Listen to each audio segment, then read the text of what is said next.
அஸ்ஸலாமு அலைக்கும் வரஹ்மத்துல்லாஹி வபரகாத்துஹு. 5 விஷயங்கள் வாலிப வயதில் வெற்றி பெறுவதற்கு. முதலாவது விஷயமாக, எந்த நேரத்திலும் காரணம் சொல்லாமல் வாலிப ஆண்களும் வாலிப பெண்களும் தொழுவதை தங்களின் மீது கட்டாய கடமையாக ஆக்கிக் கொண்டு தொழ வேண்டும்.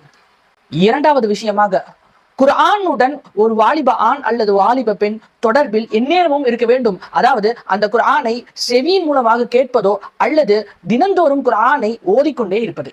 மூன்றாவது விஷயமாக, ஒரு வாலிப ஆண் அல்லது ஒரு வாலிப பெண் சிறுவயதிற்கு பிறகு, பெற்றோர்களுக்கு பிறகு அவர்கள் இவ்வுலகில் நண்பர்களை தான் அடுத்து பார்ப்பார்கள்.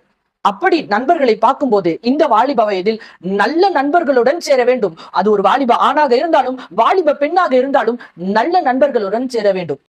நான்காவது விஷயமாக, வாலிபர்கள், வாலிப ஆண்கள், வாலிப பெண்கள் பாவத்திலிருந்து தங்களை முழுமையாக நீக்கிக் கொள்ள வேண்டும். ஏதாவது ஒரு பாவத்தை பார்த்தாலோ அல்லது அதை தெரிந்து கொண்டாலோ அதனுள் செல்லாமல் அதிலிருந்து முழுமையாக வெளிவர வேண்டும். சிறியதாக செய்து கொள்ளலாம் என்று சொன்னால் நீங்கள் கால் எடுத்து வைத்தால் போதும், ஷைத்தான் உங்களை வலைக்குள் இழுத்து போட்டு விடுவான்.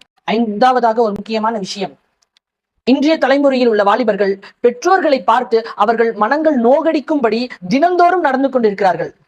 பெற்றோர்களுடன் சேர்ந்தும் அவர்களை சார்ந்தும் வாழ வேண்டும். வாலிப வயதில் அவர்கள் சொல் கேட்டு நடக்க வேண்டும். அவர்கள் நம்முடைய நன்மைக்காக தான் எல்லாவற்றையும் நடத்துகிறார்கள் என்பதாக கருதி கொண்டு நாம் அவர்களுடன் சேர்ந்து வாழ வேண்டும்.